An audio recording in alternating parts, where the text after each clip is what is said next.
I bet you didn't think about all these costs when you were going to go buy a house. You probably thought, oh, I just need my down payment, maybe some closing costs, but these are the top 6 things in thousands of real estate sales that most home buyers do not think about, okay?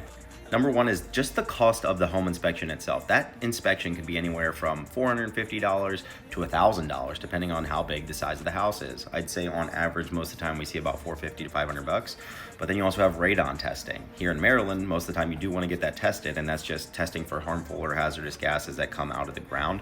We can get into more information on that, but that test alone could be $150 to $200, and then remediation of that is usually around $1,000 on average that I see with a lot of radon remediation. Number 2 is usually going to be the termite inspection. Now, these are a lot cheaper by comparison. This is usually going to run around $75 to $150, but they want to make sure that nothing is destroying the walls behind the wall. If the house is on a well and septic, you're going to need to make sure that this is tested, okay? You have water quality testing, you have the well yield, and you're like, well, what the hell is a well yield? A well yield is just testing the gallons per minute that is coming out of that well to make sure that if you need to take showers and you want water pressure and all that stuff, like that's very important to make sure that you're getting a good yield out of that well. A lot of places in, let's say around the Baltimore area, usually require at least 1 gallon per minute. A lot of the ones we see are usually somewhere in like the 3 to 4 gallons per minute on a decent well. Sometimes they're even higher. It just depends on where you're at. Now, a lot of companies will pair these up, so they'll do like a well, a septic, a water quality testing, and a lot of those packages may be around $1,200 in total. And remember, you're not getting this money back, so make sure the house that you're going after is the house that you like.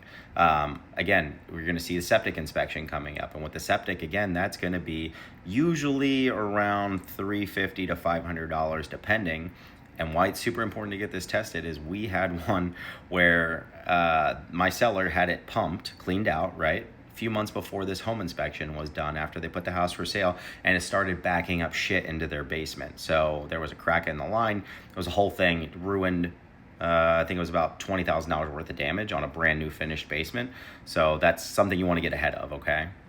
Again, guys, part of this is they're going to make sure that shitter is not full. And if it is, you're going to want to make sure that that seller gets it pumped. They're also going to make sure that it's not cracked or leaking, because then that could be an EPA issue, environmental, and that can get costly as it go through. There's grants and things out there for that, but that's something that you'll usually push back onto the seller. So it's super important to get that tested.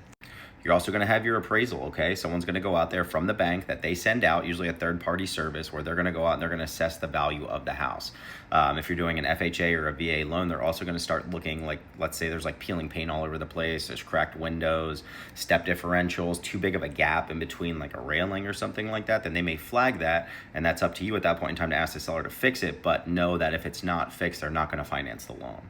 So again, guys, these costs could be anywhere from $1,000 to $2,000 plus dollars, depending on the size of the house. If it has a well and a septic, if it's got radon that you're, getting tested and things like that. This is money, again, you do not get back. So you need to make sure that you're putting this aside and making sure that you really like that house before you go in and you try to get an offer on it, only for the seller to, terminate it later because a lot of things are wrong. So have a good agent that goes in, walks through with you on a lot of these houses. They should be able to spot some of the stuff through the home inspection, not necessarily the well or the septic, but you could also ask the seller ahead of time, hey, do you have any of these reports? When's the last time it was cleaned? Do you know the yield? Like, when was that done? You could check county and public records in most areas. But I'm curious, guys, like, did you know that you had to pay all these extra fees and that you wouldn't get the money back?